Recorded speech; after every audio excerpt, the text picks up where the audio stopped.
Constantinople did not fall because its enemies were too strong. It fell because every power that could have saved it, kings, popes, merchants, and generals, looked toward the flames, calculated their own survival, and turned away.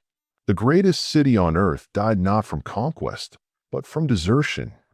This is not a story about Ottoman genius or unstoppable force. It is the story of a civilization that had survived 1,000 years of sieges, plagues, and betrayals, only to be abandoned in 53 days by the very world it had spent a millennium protecting. And almost no one came.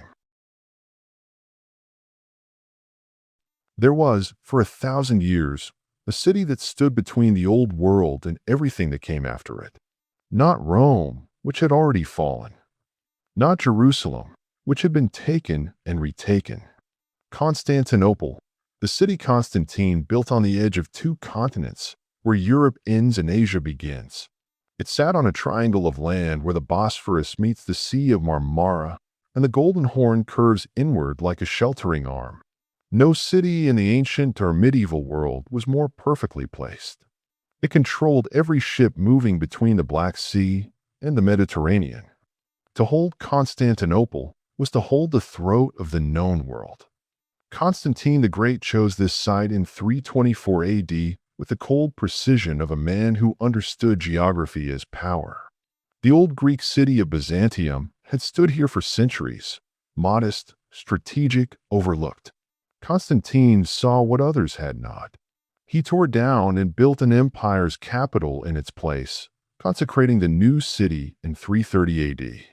He called it Nova Roma, New Rome. The name Constantinople came later, organically, as cities earned their names, from the people who lived in its shadow and said simply, the city of Constantine. In time, it became the only Rome that mattered. The Western Empire collapsed in 476 AD. Constantinople endured. What the city inherited from Rome was not merely a name. It inherited the law, the Justinian Code, the most sophisticated legal framework the ancient world had produced, which would survive inside these walls for 1,000 years before spreading across Europe. Every modern legal system in the Western world carries its fingerprints. It inherited the bureaucracy, the administrative machinery that had governed the largest empire in Western history. It inherited the army, the road networks, the tax structures, the diplomatic protocols.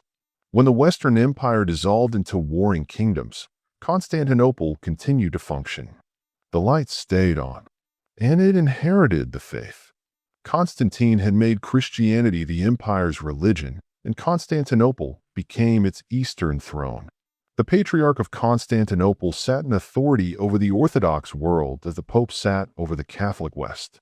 The city was not merely a political capital, it was a sacred one.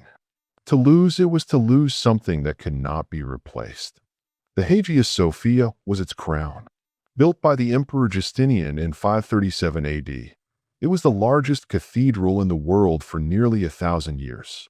Its dome seemed, to those who stood beneath it, to float without support, suspended from heaven by a golden chain, as one chronicler wrote. Pilgrims came from across the known world simply to stand inside it and look up.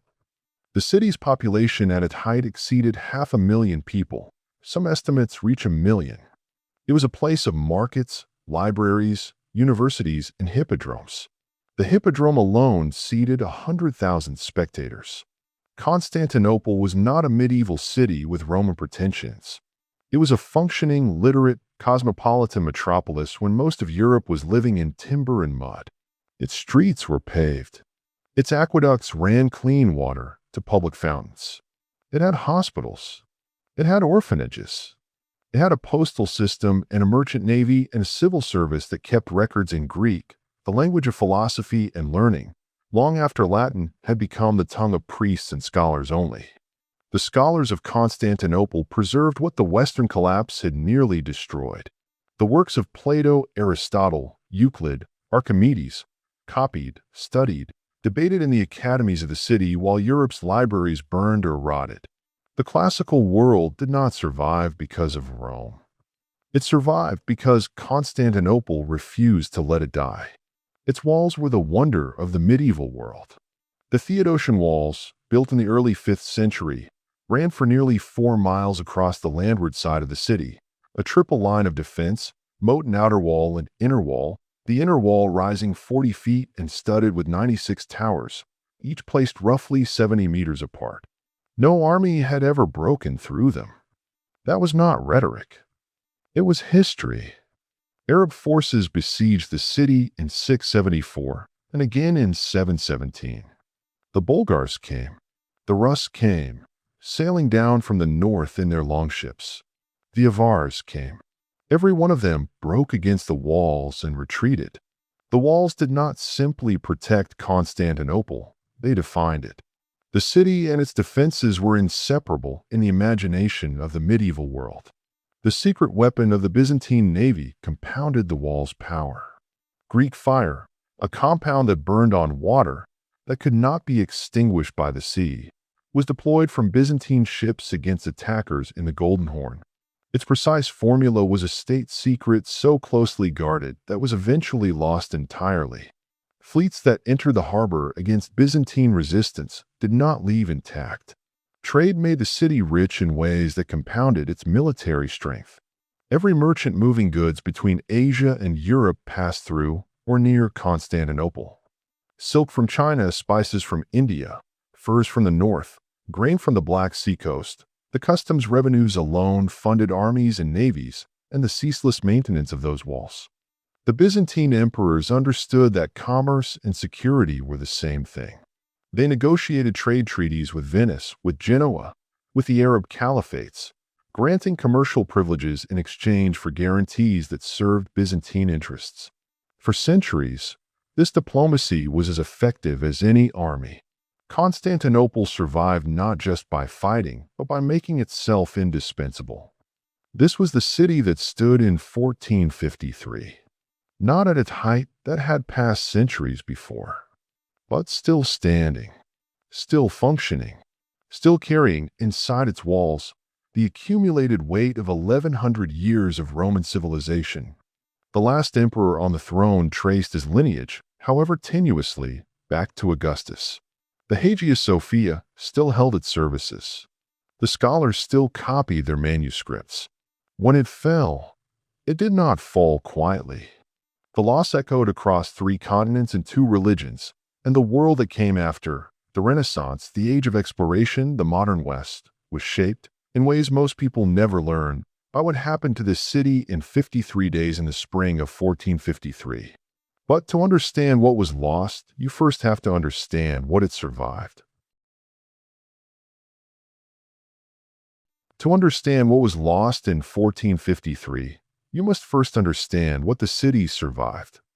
Because Constantinople did not simply exist for 1,000 years, it was tested repeatedly by the most powerful forces the medieval world could assemble.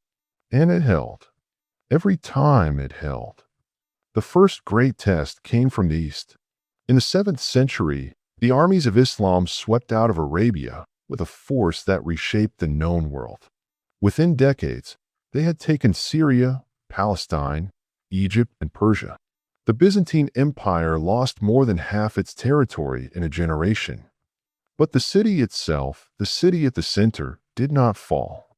In 674, an Umayyad Arab fleet crossed the Bosphorus and settled in for a siege. They were not a raiding party. They came to end Constantinople permanently, as they had ended Byzantine power across the Near East. They stayed for 4 years. They came back in 717 with an army of 80,000 men and nearly 1,800 ships, the largest force ever assembled against the city. The walls held both times. But what broke the Arab siege of 717 was not walls alone. It was Greek fire, the Byzantine navy's incendiary weapon deployed in the narrow waters of the Bosphorus. The Arab fleet did not retreat. It burned. Survivors who attempted the overland journey home were cut down by Bulgarian forces on the city's western flank. The Bulgars, who were themselves enemies of Byzantium, killed the Arabs to protect the city. Even Constantinople's rivals understood what its fall would mean. The failure of the Arab sieges was not a minor military episode. Historians have compared it to the Battle of Tours as one of the pivotal moments that determined whether Islamic expansion would sweep into Europe from the east.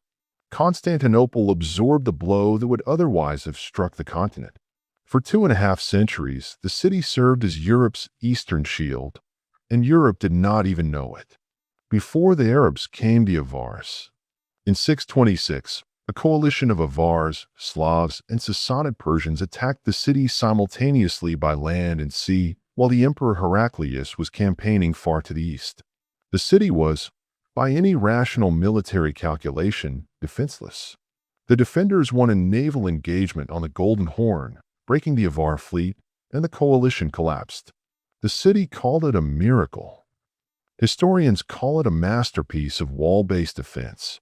Then came the Bulgars themselves. The First Bulgarian Empire fought the Byzantines across the Balkans for centuries. Khan Krum reached the walls of Constantinople in 813, after a devastating defeat of the Byzantine army in the field. He was so close that he is said to have ridden his horse to the city's gates and hurled his spear against them. The gates did not open. He withdrew. The city absorbed the insult and endured. The Rus came from the north. In 860, a fleet of 200 ships appeared without warning in the Bosphorus, Norsemen who had sailed down through the rivers of Eastern Europe and emerged at the gates of the greatest city in the world. The attack was so sudden that the emperor was away on campaign, and the patriarch had to organize the defense himself.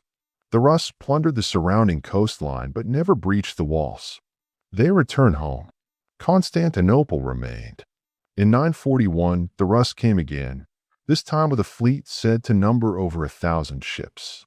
The Byzantine navy met them in the Bosphorus with Greek fire. An eyewitness described the Rus throwing themselves into the sea to escape the flames, armor and all, preferring drowning to burning. The fleet was destroyed. Constantinople had turned back the greatest naval raid in the history of northern Europe without losing the city. Through all of this, the city also faced the enemy within. The Byzantine court was a place of extraordinary political violence. Emperors deposed, exiled, or quietly eliminated. The palace had its own brutal grammar of power, occasionally rehabilitated and crowned again. In the 9th and 10th centuries alone, dozens of coups and counter-coups convulsed the palace. The empire was ruled at various times by regents, eunuchs, warrior emperors, scholar emperors, and empresses who governed in their own names. The city absorbed all of it and kept functioning. The plague of Justinian arrived in 541 and returned in waves for 2 centuries. At its height, 10,000 people a day were dying in Constantinople. The population collapsed. The economy contracted. The military machine strained.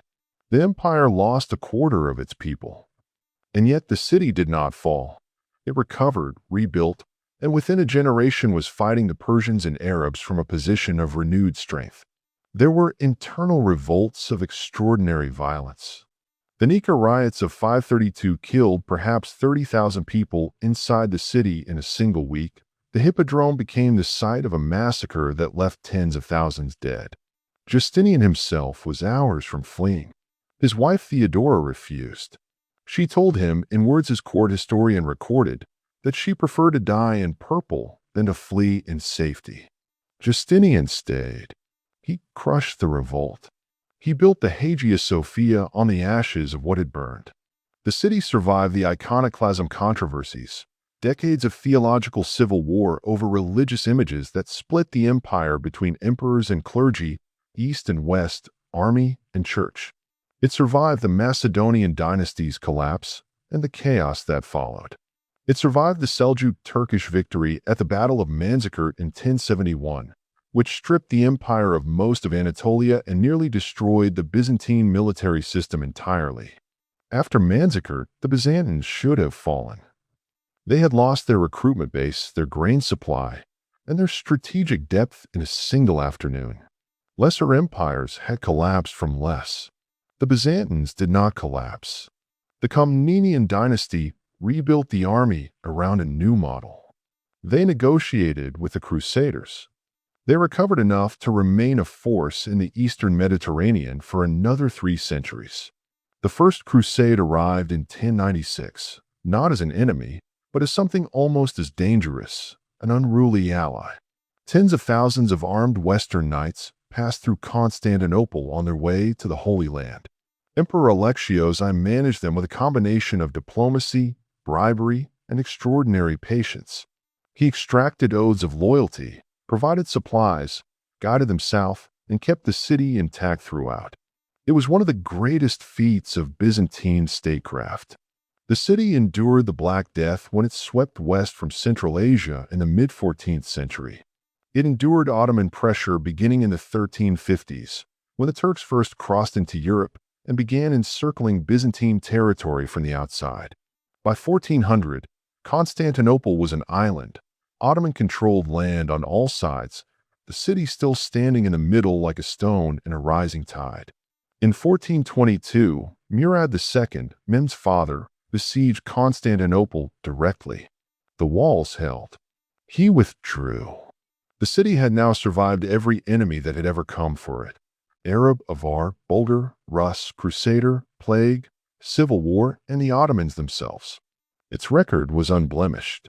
No army had ever taken it by force from the outside. That is the city that stood in the spring of 1453. Not the great metropolis of Justinian's age. That was centuries gone. A diminished city, its population fallen from 400,000 at its height to perhaps 40,000, its streets partly ruined, its buildings crumbling, but still standing, still Roman, still defended by the greatest walls the medieval world had ever built, and still, against all reason, alive. Which makes the question unavoidable. If the city had survived all of that, if it had held for 1,000 years against every force the world assembled, what happened in those 53 days? The answer does not begin with Mehmed's cannons. It begins with a betrayal. And the betrayal did not happen in 1453. It happened in 1204. And it was carried out not by Muslims, not by Turks, not by any of the city's traditional enemies. It was carried out by fellow Christians, by the army of the Fourth Crusade, men who had taken the cross to liberate Jerusalem and instead turned their swords on the greatest Christian city in the world. What happened next did not just wound Constantinople. It broke something that could never be repaired. And when Mehmed II arrived at the walls 2.5 centuries later, he was walking through a door that had been opened, long before his birth, by men who called themselves crusaders, men who had knelt in prayer before turning their swords on the greatest Christian city in the world.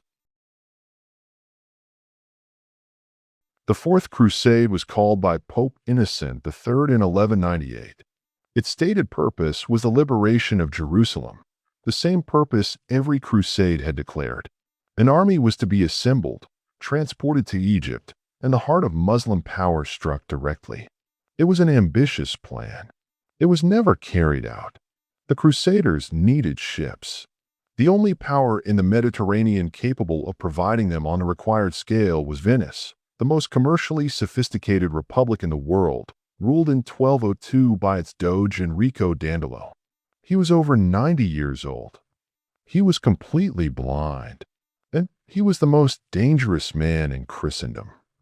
Dandolo negotiated a contract. Venice would build and crew a fleet sufficient for 33,000 men and 4,500 horses in exchange for 85,000 silver marks, twice the annual revenues of the kings of England and France combined. The Crusaders agreed. They had no choice. What they did not know was that they could not pay. When the Crusaders assembled in Venice in 1202, far fewer men had arrived than expected. Thousands had sailed from other ports, avoiding Venice entirely. The shortfall in payment was enormous. Venice had halted its own commerce for a year to build this fleet. It would be ruined unless the debt was settled. Dandolo presented the Crusaders with an alternative to payment. They would do him a service. The service was the sacking of Zara, a Christian city on the Adriatic coast that had rebelled against Venetian authority and placed itself under the protection of the King of Hungary. The Crusaders, men who had taken holy vows, sacked the Catholic city on behalf of a merchant republic. Pope Innocent excommunicated the entire crusade. The army continued anyway. Then came the second diversion. A Byzantine prince, Alexios Angelos, whose father had been deposed as emperor, arrived at the Crusader camp with a proposition: help him retake Constantinople and place him on the throne. In return, he promised rich payment, military support for the crusade, and the submission of the Orthodox Church to Rome. The Crusaders accepted. They sailed for Constantinople. They placed Alexios on the throne in 1203. He could not deliver on his promises. The payments he had pledged did not materialize. The Constantinopolitan population turned against him. In January 1204, he was overthrown and killed by his own people. The Crusaders, unpaid and furious, looked at the walls of the greatest city in Christendom and made a decision that still echoes. On the 12th of April, 1204, the army of the Fourth Crusade broke through the sea walls of Constantinople. For 3 days they moved through the city. What followed was described by the Byzantine chronicler Nicetas Choniates as the worst sacking any city had ever endured. Churches stripped and libraries destroyed. Sacred relics carried off to Western cathedrals, where many remain to this day. A woman of the streets was seated on the Patriarch's throne in the Hagia Sophia and sang mocking songs while crusaders looted the sanctuary around her. Nicetas Choniates recorded it. He wrote that the Saracens, the Muslims who had besieged the city for centuries, were more merciful than these men who called themselves soldiers of Christ. He was not using rhetoric. He was writing from memory, having fled the city on foot with his family. The Latin Empire that the Crusaders established lasted 57 years. It was a hollow, impoverished thing, unable to govern the Greek population, unable to stop the fragmentation of Byzantine successor states in Nicaea, Epirus, and Trebizond. In 1261, the Emperor Michael Palaiologos retook Constantinople with Genoese help. The Latin Empire dissolved. The Byzantine Empire was restored. But the restoration was a ghost of what had existed before. The city Michael VIII entered was unrecognizable. Its population had collapsed to perhaps 30,000. Its great palaces and forums were stripped ruins. Its harbors were controlled by Genoese merchants who had been granted trading privileges as the price of their military help. The city had been retaken. It had not been restored. The wound that 1204 inflicted was not only material. It was spiritual and political in ways that could not be repaired. The Orthodox population of Constantinople, who had watched fellow Christians burn their churches, carry off their sacred relics, and mock their clergy, never again trusted the Catholic West. When later emperors attempted to negotiate church union in exchange for military aid, they faced not theological debate but raw, living memory. For the rest of the Byzantine Empire's existence, every attempt to secure Western military help ran into the same wall. The price the Pope demanded for assistance was always the submission of the Orthodox Church to Rome. For the Greek population, that price was not merely religious humiliation. It was a second betrayal, a demand that they surrender their faith to the same Western Church whose soldiers had desecrated the Hagia Sophia 2 centuries before. The Ottomans, meanwhile, were not waiting for this argument to resolve. Osman I, the founder of the Ottoman dynasty, first clashed with Byzantine forces in 1302, less than 40 years after the restoration of Constantinople. By the 1330s, the Ottomans had taken Bursa, Nicaea, and Nicomedia, the core of Byzantine Anatolia. The empire had lost its recruitment base, its agricultural heartland, and its strategic buffer in a single generation. By 1359, Ottoman forces had reached the outskirts of Constantinople itself. The empire now consisted, in practice, of the city and a few scattered territories in Greece. Everything else had been consumed. Constantinople was not yet under siege, but was an island, surrounded on all sides by Ottoman-held land, dependent on sea lanes it could no longer fully control. Emperor John V Palaiologos traveled personally to Rome in 1369 to convert to Catholicism and begged Pope Urban V for military assistance. It was a gesture of extraordinary personal humiliation. The Roman emperor, the successor of Augustus, prostrating himself before the Pope of Rome. Urban received him graciously. He said nothing. John V returned to Constantinople and was detained by his creditors in Venice on the way home, unable to pay his debts. The pattern repeated itself across the next generation. Pleas to the West. Promises from the West. Nothing from the West.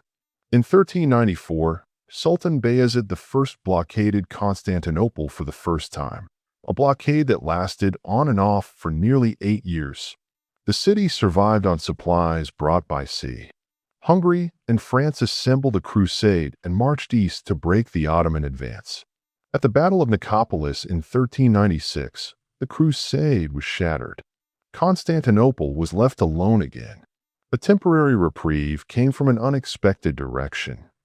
In 1402, the Central Asian conqueror Timur Tamerlane defeated the Ottoman army at the Battle of Ankara, captured Sultan Bayezid, and threw the Ottoman state into a decade of civil war.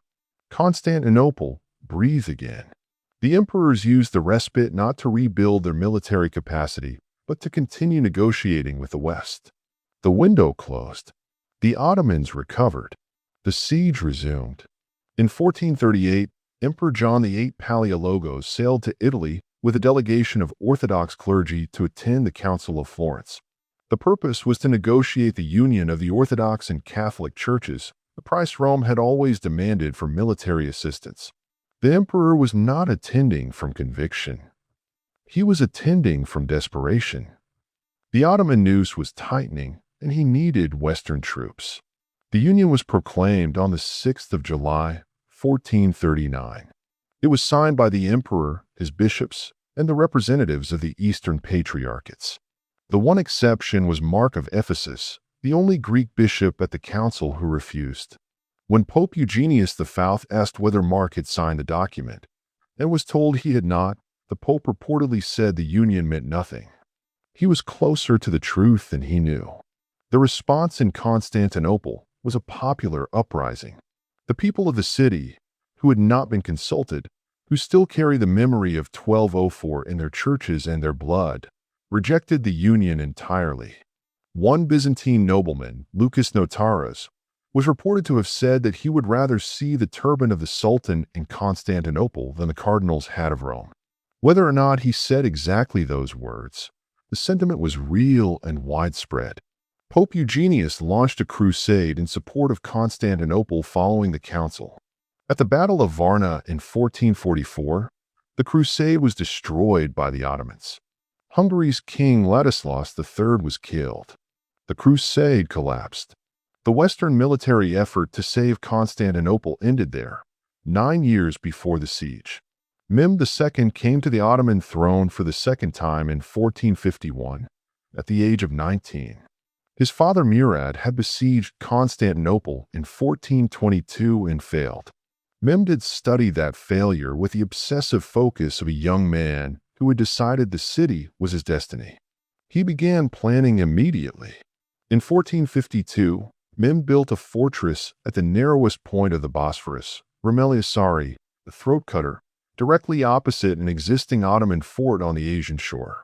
The two fortresses together closed the strait. No ship could pass without Ottoman permission.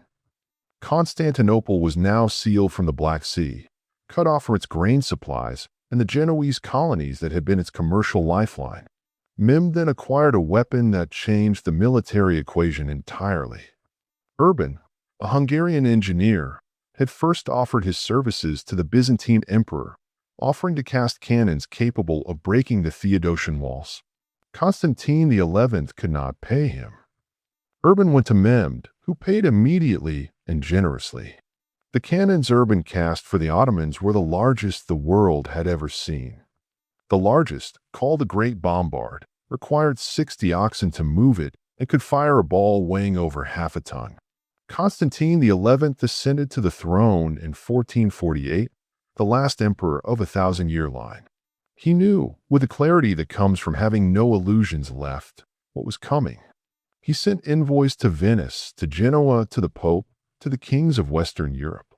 He offered everything: church union, trading privileges, territorial concessions, personal submission. The responses were sympathetic. The troops did not come. Venice had signed a trade treaty with Mehmed in 1452. It had too much invested in Ottoman commercial relationships to risk a full military commitment. It dispatched a relief fleet, but slowly, and it arrived too late. Genoa, whose colony at Galata sat just across the Golden Horn from Constantinople's walls, feared that if they openly aided the Byzantines, they would lose everything they had built. Genoa as a state sent nothing.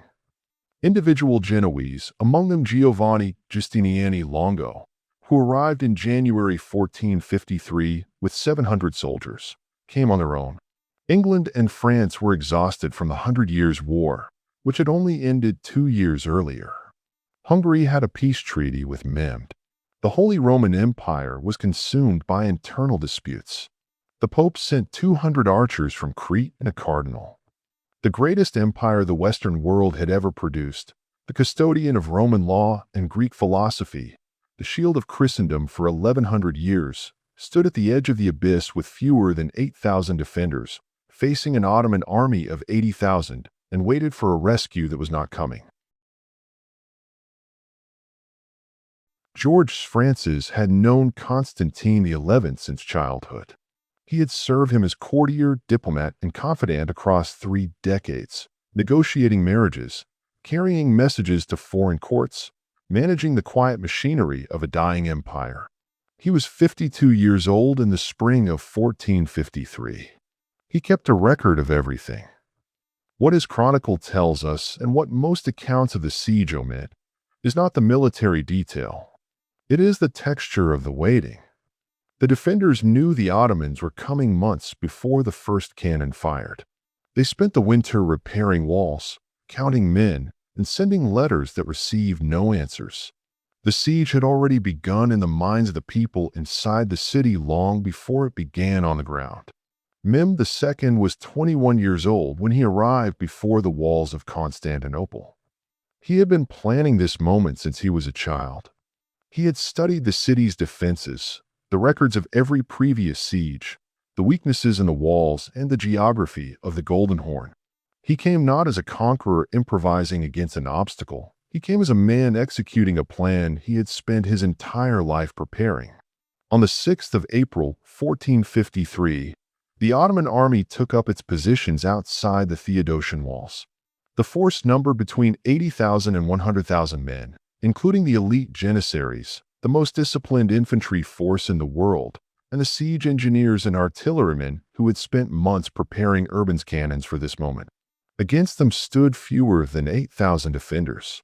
The disproportion was so extreme that the defenders did not attempt to hold the full circuit of walls, over 12 miles in total, but concentrated their strength at the most vulnerable points. Giustiniani placed his Genoese troops and the best Byzantine soldiers at the Lycus Valley section of the Theodosian walls, where the ground dipped and the walls were lowest. This was where the cannons were aimed. This was where the battle would be decided. The cannons opened fire on the 6th of April. The sound carried across the Bosphorus. The largest of Urban's weapons, a bronze barrel nearly 27 feet long, capable of hurling a stone ball weighing over half a ton, required 2 hours to reload between shots. It could fire only 7 or 8 times a day. That was enough. Each shot struck the same sections of wall, methodically, day after day, reducing 1,200 years of Roman masonry to rubble. The defenders repaired the damage every night. Giustiniani organized it. Rubble packed into the breaches, timber frames reinforcing the gaps, exhausted men working in darkness while the cannons cooled. It was one of the great feats of military engineering of the 15th century, conducted under conditions of absolute desperation, by men who understood they were prolonging the inevitable but refused to stop. Inside the city, life continued in the strange suspended way of people who know what is coming but cannot yet feel its full weight. The churches held their services. The markets operated. Francis records that Constantine XI moved constantly between the walls and the palace, inspecting defenses, speaking with his commanders, writing letters. He was not a man who deceived himself. He understood the situation with perfect clarity. He stayed anyway. On the 20th of April, a small fleet of Christian ships, 3 Genoese vessels carrying grain and 1 Byzantine transport, fought its way through the Ottoman blockade and into the Golden Horn. The Ottoman Admiral Balteoglu had failed to stop them despite commanding a far larger fleet. The ships arrived to enormous celebration inside the city. Mehmed was so furious he had his admiral publicly punished and replaced. For one afternoon, the people of Constantinople believed that relief was coming. It was not. On the 22nd of April, Mehmed performed one of the most audacious feats of military engineering in the history of siege warfare. Unable to force his fleet through the chain that blocked the entrance to the Golden Horn, he did not break the chain. He went around it.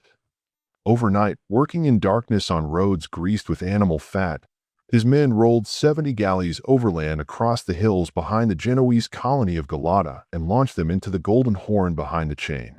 The defenders awoke on the morning of the 23rd of April to find Ottoman warships sailing freely in waters they had believed secured. The chain had protected the sea walls of the Golden Horn for 1,000 years. It now protected nothing. The city's already thin defenses had to be stretched further to cover the sea walls that had previously been safe. Giustiniani spread his men thinner. The night repairs continued. The Genoese colony of Galata sat directly across the Golden Horn from Constantinople's walls. The Genoese had received their trading privileges in Galata from the Byzantine emperors. They had prosperous warehouses, their own administration, their own walls. When the Ottoman fleet appeared in the Golden Horn, having been dragged overland past Galata in the night, it was clear that the Ottoman operation had required the neutrality, at minimum, of the Genoese administration. Galata did not intervene. The colony that owed its existence to Byzantine generosity watched from across the water. There were men inside Constantinople who had come from Genoa. Giovanni Giustiniani was one of them, a private citizen acting against the policy of his own government, having financed his expedition personally. There were Venetians too, sailors and merchants who had been in the city when the siege began and chose to stay and fight rather than flee. Individual conscience against institutional calculation. Throughout the siege, small men did the right thing while great powers did nothing. Constantine the 11th had made his own peace with what was coming. There are 2 speeches attributed to him, one before the siege began, one on the eve of the final assault. The authenticity of their exact words is disputed by historians. What is not disputed is their spirit. He told his commanders that they were defending not only a city, but the memory of everything it had stood for. He told the Latins among his defenders that their faiths had been divided, but their cause was one. He did not tell anyone that help was coming. He knew it was not. Through April and into May, the bombardment continued without pause. The cannons fired through rain and cold and wind. The walls crumbled and were rebuilt. The Janissaries probed the defenses in assault after assault and were driven back. Mehmed's generals began to argue among themselves about whether the siege could succeed. Some wanted to withdraw. The young sultan refused. He had studied this city too long to turn away from it now. Mehmed attempted to end the siege through negotiation. He sent an offer to Constantine the 11th, surrender the city and leave with your people, your possessions, your life. It was not an unreasonable offer by the standards of medieval warfare. Constantine's reply has been recorded by several chroniclers, in varying versions, but the substance is consistent across all of them. He offered tribute. He offered territory. He offered everything except the city itself. The city, he said, was not his to give. In mid-May, the Ottomans turned to mining. Teams of engineers dug tunnels beneath the walls, intending to collapse sections from below. The defenders countered with a Scottish engineer named John Grant, who had come to Constantinople with Giustiniani. Grant listened for the tunnels, dug counter-tunnels, and destroyed the Ottoman excavations before they could be completed. Underground, beneath the ruined walls of a dying city, men fought in darkness for every foot of earth. By the final week of May, their arithmetic was no longer deniable. The walls of the Lycus Valley had been reduced to rubble in several places. The defenders were rebuilding with less material, less strength, less sleep, and fewer men with each passing night. Giustiniani's Genoese troops, the best soldiers in the city, had been fighting without adequate relief for nearly 7 weeks. A 15-to-1 disadvantage in men cannot be overcome indefinitely by walls, however ancient. On the 28th of May, Constantine the 11th called his commanders together for the last time. He addressed them not as a sovereign commanding obedience, but as a man acknowledging the truth they all knew. He thanked the foreign volunteers by name, the Venetians, the Genoese, men from Catalonia and Castile and Crete who had no obligation to be there. He asked for their courage for one more night. Then he rode to the Hagia Sophia. The service held in the Hagia Sophia on the night of the 28th of May 1453 was the last Christian service ever held in that cathedral. Every account agrees on this. The emperor was present, as were defenders from the walls, Greeks and Latins together, Orthodox and Catholic, men who had spent 2 decades arguing about the Filioque clause and whether the Holy Spirit proceeds from the Father alone or the Father and the Son. That night, in the great church, the argument was set aside. They received the sacrament together. Then they went back to the walls. Mem launched his final assault in the hours before dawn on the 29th of May. He sent wave after wave, irregular troops first, to exhaust the defenders, then regular soldiers, then the Janissaries. The irregular troops broke against the walls and were driven back. The Anatolian regiments came next and held longer before retreating. Then the Janissaries arrived at the breaches. Giustiniani fell during the Janissary assault, struck by a projectile, the wound serious enough that his men had to carry him from the walls. He did not die immediately. Accounts differ on whether the wound was mortal at that moment or whether he succumbed days later on the island of Chios, but he fell, and his men saw him fall. The commander who had held the Lycus Valley section for 7 weeks was being carried to the harbor. His Genoese troops, seeing their captain taken from the field, began to withdraw. Constantine the 11th found Giustiniani being carried toward the sea gate and begged him to return. The words attributed to him in multiple chronicles amount to a simple plea: "The wall will fall without you." Giustiniani did not return. What he said in response has been recorded in contradictory ways. What is certain is that he left. The section of wall he had held for 7 weeks was now held by men without his authority, his tactical skill, or his presence. Within the hour, the Janissaries were through.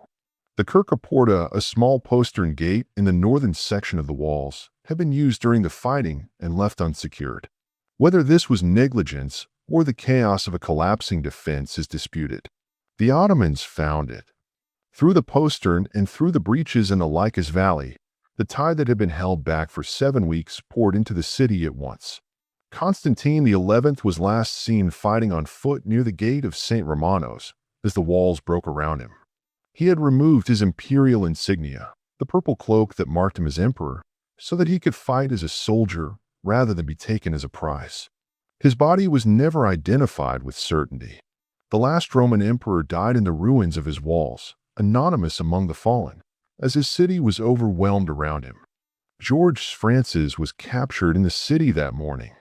He was held for several months before being ransomed and eventually made his way to Corfu, where he spent the rest of his life. He wrote his chronicle, the Chronicon Minus, in monastic retirement. It is the only eyewitness account of the fall written by someone who had been inside the palace, who had known the emperor as a friend, who had watched the last decades of the empire from the inside. He called what happened simply the Great Catastrophe. Mem II rode into Constantinople on the 29th of May 1453. He went first to the Hagia Sophia. According to the Ottoman historian Kritovolos, he dismounted at the entrance, bent down, and picked up a handful of earth and poured it over his turban, a gesture of humility before God. Then he walked inside and stood beneath the dome that had floated without support for 916 years. He gave orders that the cathedral be converted to a mosque immediately. He permitted his army to plunder the city for 3 days, as was the custom following a siege in which the defenders had refused to surrender. After 3 days, he stopped the plunder by decree. He was not being merciful, he was being strategic. Mehmed intended Constantinople to be his imperial capital, not a ruin. He wanted the city intact. He wanted the machinery of civilization that had survived inside those walls to serve his empire as it had served Rome. He renamed the city. He moved his capital there. He called himself Caesar of Rome. The survivors who had sheltered in the Hagia Sophia were led out and distributed as captives. The relics and manuscripts that had not been destroyed or carried off were scattered, some to Ottoman collections, some to Venetian and Genoese hands, some lost entirely. Francis records that his own daughter was taken into the Sultan's household. She died 2 years later. He records this in 2 sentences. The grief is in the brevity. Within days of the city's fall, pigeons were carrying the news west. A Venetian ship had escaped from the Golden Horn on the night of the 29th. Its captain, having watched the walls break, had chosen to save his vessel rather than his allies, and it reached the Aegean within days. When the news arrived in Venice, the city fell silent. When it reached Rome, Pope Nicholas V is said to have wept. When it reached the courts of Western Europe, the same courts that had received Constantine's pleas and sent nothing, the response was grief, horror, and the rapid calculation of what it would now cost to deal with the Ottoman Empire as the dominant power in the Eastern Mediterranean.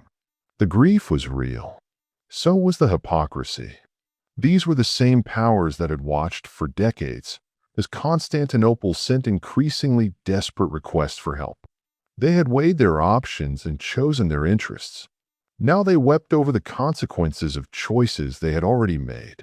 The city that had stood for 1100 years was gone in 53 days, and the people who could have saved it had not tried. In the Hagia Sophia, the mosaics of Christ and the Virgin were plastered over. The bells were silenced. The calls to prayer replaced them. The greatest cathedral in Christendom, the building that had seemed to float on a golden chain from heaven, became a mosque. It would remain one for nearly 500 years. Mehmed II was 21 years old when he took Constantinople. He spent the following decades consolidating an empire that stretched from the Danube to the Euphrates.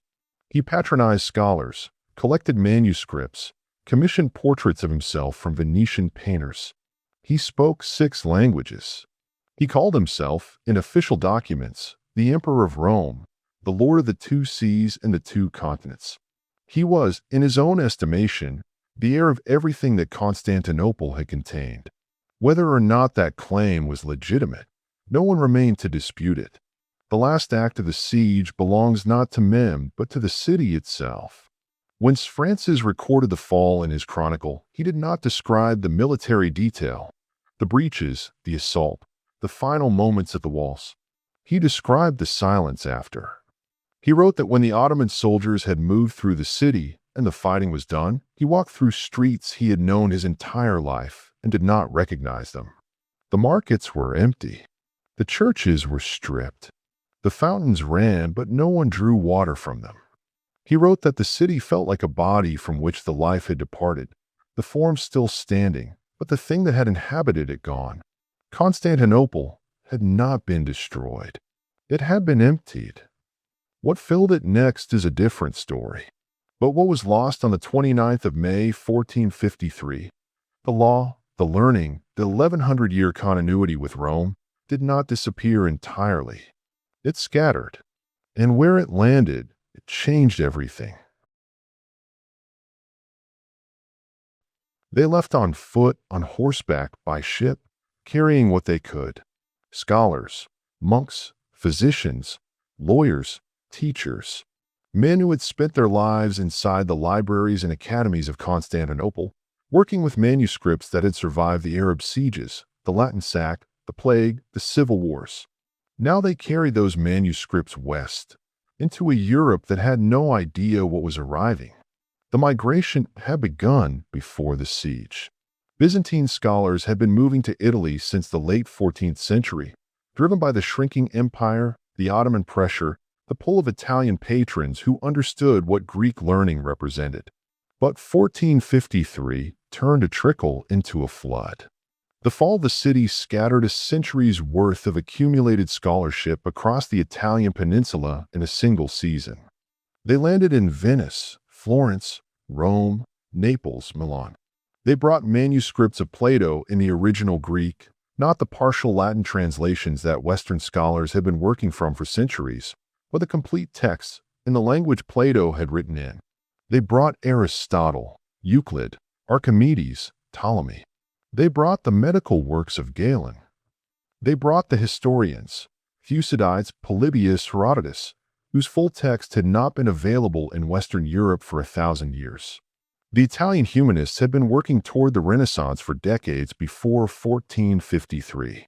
Petrarch, Dante, Boccaccio, the intellectual revival was already underway. But it was working from fragments, from copies of copies, from texts filtered through Latin translations of Arab translations of Greek originals. What the Byzantine scholars brought was the source material. The Renaissance had been building a cathedral from memory. Constantinople scholars arrived at the original blueprints. One man above all others understood what needed to be done. Cardinal Bessarion had been born in Trebizond, the last Byzantine outpost on the Black Sea, and had come to Italy years before the fall as a participant in the Council of Florence. He never went home. When Constantinople fell, he devoted the rest of his life to a single project, saving every Greek manuscript he could find before they were lost entirely. He spent decades acquiring, copying, and cataloging manuscripts across Greece and Italy. He financed scholars. He corresponded with every Greek refugee he could locate. He tracked down texts in private collections and monastery libraries and bought them with his own money. He understood that the physical manuscripts were not merely books. They were the only surviving copies of works that existed nowhere else. To lose them was to lose the thoughts themselves, permanently. In 1468, Bessarion donated his entire collection, nearly 500 manuscripts, to the Republic of Venice. He chose Venice because it had a large community of Greek refugees, because it had ships and stability, and because he called it, in the letter accompanying the donation, another Byzantium. The collection became the foundation of the Bibliotheca Marciana, one of the great libraries of the world, which still holds those manuscripts today, 5.5 centuries later. The Renaissance that followed was not simply a rediscovery of ancient texts. It was a transformation in how European minds understood the relationship between human reason and the physical world. The Aristotle that Western scholars now read in the original Greek, with Byzantine commentaries, was not the Aristotle filtered through centuries of Arab commentary. He emphasized observation, experiment, and empirical investigation. The Platonic philosophy that Bessarion and his colleagues transmitted to Florence gave Italian thinkers a new framework for understanding the soul, beauty, and the nature of reality itself. The Platonic Academy of Florence, funded by Cosimo de' Medici, shaped by the Byzantine scholar Gemistos Plethon, who had attended the Council of Florence, and led by Marsilio Ficino, became the intellectual heart of the Renaissance. Its members included Pico della Mirandola, whose oration on the dignity of man is sometimes called the manifesto of Renaissance humanism. The ideas they discussed had been preserved in Constantinople for 1,000 years. The city was gone. The ideas survived. The trade routes closed by Constantinople's fall produced consequences equally transformative, if less immediately visible. For centuries, the overland routes between Europe and Asia, the Silk Roads and Spice Roads that had made the Byzantine and Italian merchant cities fabulously wealthy, had passed through or near Constantinople. The city's customs revenues had funded its walls. The Italian merchants who traded through Constantinople had built Venice and Genoa on Eastern goods. After 1453, the Ottomans controlled those routes. They did not close them entirely. Trade continued. Ottoman merchants were commercially sophisticated, and the empire had every incentive to profit from the traffic. But the terms changed. The fees increased. The access became less reliable. And for the maritime powers of Western Europe, Portugal, and Spain, who had been pushing their Atlantic ambitions for decades, the disruption provided the final justification for what they were already planning. Portugal had been exploring the African coast since the 1420s under Prince Henry the Navigator. Its sailors had been pushing further south with each voyage, past the Canaries, past the Saharan coast, toward the unknown southern waters. The goal was always the same: find a sea route to India that bypassed the overland routes entirely. Constantinople's fall did not cause this project, but it made the project urgent in a way it had not been before. In 1498, Vasco da Gama sailed around the Cape of Good Hope and reached India by sea. The overland routes that had defined the medieval world economy became secondary almost overnight. The Atlantic replaced the Mediterranean as the central arena of global commerce. The age that Constantinople had enabled, the age of overland trade between East and West, of silk and spice moving through the markets of the Golden Horn, was over. A new age had begun. Columbus sailed in 1492. He was looking for a western route to Asia, the same motivation that was sending the Portuguese south around Africa. He did not find Asia. He found the Americas. Whether Constantinople's fall contributed to his voyage is a matter historians debate. What is not debated is that the entire enterprise of Atlantic exploration was driven by the need to find alternatives to the routes that the Ottoman Empire now controlled. The world that Columbus encountered was a consequence, however indirect, of what had happened on the 29th of May, 1453. The Justinian Code, the most comprehensive legal system the ancient world had produced, compiled under the Emperor Justinian in the 6th century and preserved in Byzantine law for 900 years, survived the fall in a form that had already begun transforming Western Europe. The rediscovery of the digest in the 11th century had already sparked the founding of the University of Bologna, the first university in Europe. But the full transmission of Byzantine legal scholarship, the commentaries, the refinements, the centuries of application, came through the scholars and manuscripts that the fall dispersed. The legal systems of France, Spain, Germany, the Netherlands, Scotland, and through them the legal systems of Latin America, Quebec, South Africa, and Louisiana carry the direct inheritance of the Roman law that was preserved in Constantinople. When a judge today applies principles of property law, contract law, or civil procedure in any of those jurisdictions, they are working within a framework whose deepest roots run back to the city that fell in 1453. The walls are gone. The law survived. What did not survive was the continuity. There had been, until 1453, an unbroken institutional thread connecting the present to Rome, not through language alone, not through cultural memory, but through actual legal and governmental structures that had been operating continuously since the age of Augustus. The Byzantine Empire was not a museum of Rome. It was Rome, still functioning, still issuing laws, still appointing officials in an administrative tradition that had never been interrupted. That thread ended on the 29th of May. The Orthodox Christianity that Constantinople had carried for 1100 years did not end with the city. The Patriarchate survived under Ottoman rule. Mem II appointed Gennadios Scholarios as the first Ottoman-era patriarch, understanding that a functioning Orthodox Church was a useful instrument of governance over his Greek-speaking subjects. The faith continued. But it continued under different conditions, in a different world, without the imperial protection and institutional grandeur that had defined it. The Russian Orthodox Church declared itself the successor to Constantinople's spiritual authority. Moscow began to call itself the Third Rome, the first having fallen to the barbarians in 476, the second to the Ottomans in 1453, the third now carrying the torch in the north. Whether that claim was theologically or historically valid is a separate question. What it reveals is how vast the absence of Constantinople felt to the Christian world that remained. In the decades after the fall, European artists and writers produced an outpouring of lamentations, poems, elegies, chronicles of grief that dwarfed anything produced in response to any previous military defeat. The fall of Constantinople was not experienced as a political event.